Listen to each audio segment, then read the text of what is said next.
Le vent hurle à travers le Pacifique, une île solitaire apparaît à travers les nuages. Et puis, elles émergent. Des centaines de visages de pierres colossaux qui fixent silencieusement l'île. Aucune ville, aucune machine, aucune explication, juste des géants de pierre sculptés il y a des siècles. Chaque statue pèse des dizaines de tonnes.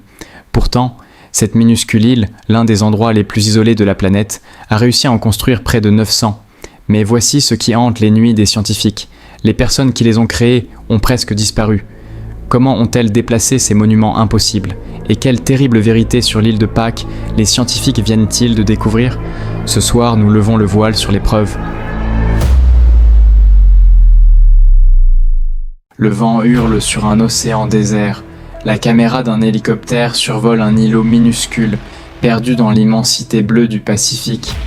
Juste de l'herbe, des roches volcaniques et le silence. La caméra plonge. Des centaines de visages de pierres colossaux nous fixent. Certains sont enfouis jusqu'au cou. D'autres se dressent, solitaires sur des falaises. D'autres encore forment des lignes silencieuses à travers le paysage. Chaque statue pèse des dizaines de tonnes, chacune sculptée par des mains humaines. Mais voici la question qui hante les scientifiques depuis des siècles. Comment une petite tribu puis disparaître? Ce soir, nous suivons les indices, car la vérité sur l'île de Pâques, et tout commence, il y a plus de 1000 ans. Pendant des siècles, le monde a cru que ce mystère était insoluble, même le cannibalisme.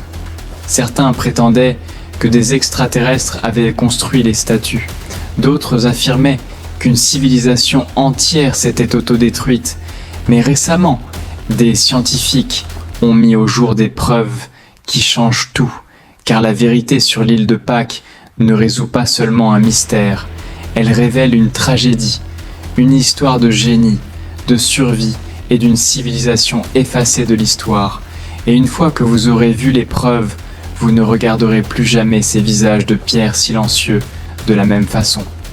Revenons en arrière, au fin fond de l'océan Pacifique, à plus de 3200 km de l'Amérique du Sud, à plus de 1900 km de l'île habitée la plus proche. Là, se dresse un triangle de terre volcanique solitaire. Aujourd'hui, nous l'appelons l'île de Pâques, mais son nom d'origine était tout autre, Rapa Nui. Elle ne couvre que 164 km², plus petite que bien des villes, et pourtant, disséminées sur cette minuscule île, se dressent 887 statues de pierre colossales. Ce sont les Moai. Chacune est sculptée avec les mêmes traits saisissants, de longs nez, des sourcils épais, des mâchoires acérées, des yeux qui jadis scrutaient l'horizon. La plupart sont tournés vers l'intérieur des terres, loin de la mer, veillant sur des villages disparus, protégeant quelque chose, ou quelqu'un. Mais lorsque les Européens arrivèrent ici pour la première fois, en 1722, ils ne trouvèrent que quelques milliers d'habitants, vivant au milieu de centaines de monuments gigantesques. Et cela souleva une question terrifiante. Où sont passés tous les autres? Pour comprendre ce mystère, il faut imaginer Rapa Nui il y a des siècles, avant que les statues ne soient enfouies sous le poids du temps. À cette époque, l'île était pleine de vie, des palmeraies s'étendaient à perte de vue, des pirogues de pêche sillonnaient en les rivages, et les habitants de Rapa Nui étaient pour passer maîtres dans l'art de la survie. Ils cultivaient des patates douces, ils pêchaient en haute mer, ils construisaient des villages le long de la côte. Et puis un événement extraordinaire commença à se produire. Vers le XIIIe siècle, les insulaires se mirent à sculpter la pierre, non pas de petites statues, non pas des monuments décoratifs, mais des géants. Certains Moai mesuraient plus de 10 mètres de haut, pesant 90 tonnes. Une statue inachevée, gisant encore dans une carrière, aurait atteint 21 mètres de haut et pesé près de 300 tonnes. C'est plus lourd qu'un Boeing 737. Imaginez essayer de la déplacer sans machine, sans outils métalliques, sans roues, juste des cordes, des outils en pierre et la force humaine. Alors pourquoi les a-t-on construites? Qui étaient-elles censées représenter? Et surtout, comment les a-t-on déplacées? Car les statues ne restaient pas là où elles avaient été sculptées. Elles étaient transportées sur des kilomètres à travers l'île, et personne ne savait comment, pendant des siècles. La clé se trouve à l'intérieur d'un volcan, au nord-est de l'île.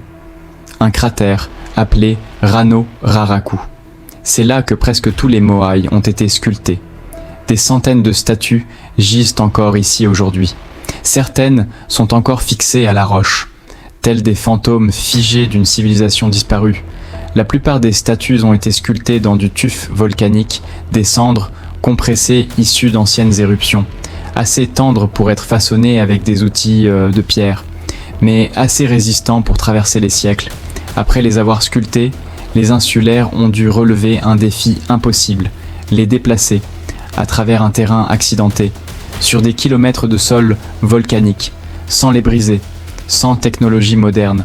Pendant des décennies, les archéologues ont cru que c'était impossible. C'est pourquoi certains se sont tournés vers des explications plus étranges, des extraterrestres, des civilisations avancées disparues, des forces surnaturelles. Mais la vérité était bien plus fascinante et bien plus humaine. Dans les années 1980, des archéologues décidèrent de tester une théorie. Au lieu de traîner les statues, et si elles marchaient, ils construisirent une réplique de statue pesant 10 tonnes. Puis ils l'entourèrent de cordes. Des équipes se placèrent de chaque côté, tirent sur les cordes d'avant en arrière. La statue oscillait d'un côté à l'autre, comme un géant de pierre qui avance.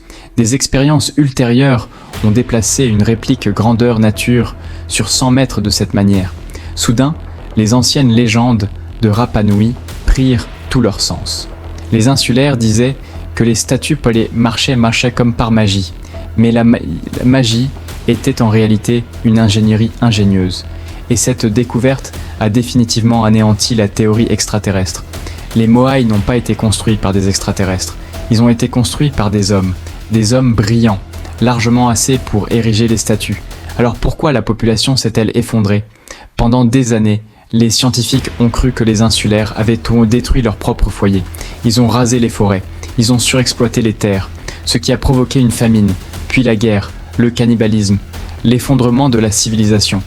L'histoire est devenue un célèbre exemple de désastre écologique, mais les recherches modernes ont commencé à révéler des failles dans ce récit, car des preuves suggéraient tout autre chose, quelque chose de bien plus inquiétant. Des études récentes montrent que les habitants de Rapa Nui étaient en réalité d'habiles ingénieurs agricoles. Ils fertilisèrent le sol avec des roches volcaniques, ils géraient leur culture avec soin. Ils dépendaient fortement des fruits denses de mer. Ils ont survécu ici pendant des siècles. Leur civilisation ne s'est pas effondrée du jour au lendemain. La population resta stable jusqu'à l'arrivée des étrangers. Alors, tout bascula. Au XIXe siècle, car les navires européens apportèrent un fléau invisible, des infections que les insulaires n'avaient jamais rencontrées et contre lesquelles ils n'avaient aucune immunité. En quelques décennies, la population s'effondra, de milliers à quelques centaines de survivants à peine, une civilisation entière, presque anéantie, ne laissant derrière elle que des témoins silencieux, les Moai, contemplant la terre, contemplant l'océan, témoins de l'oubli de l'histoire. Aujourd'hui, ces statues sont toujours là, des centaines de visages de pierre, scrutant l'île, non pas comme des monuments au mystère, mais comme des rappels d'une culture brillante, d'une histoire tragique et d'une vérité qui a mis des siècles à se dévoiler. Car parfois, le véritable mystère ne réside pas dans la façon dont les civilisations naissent, mais dans la facilité avec laquelle elles disparaissent. Et si vous voulez découvrir ce que la plupart des gens ont ignoré, vous savez où nous trouver.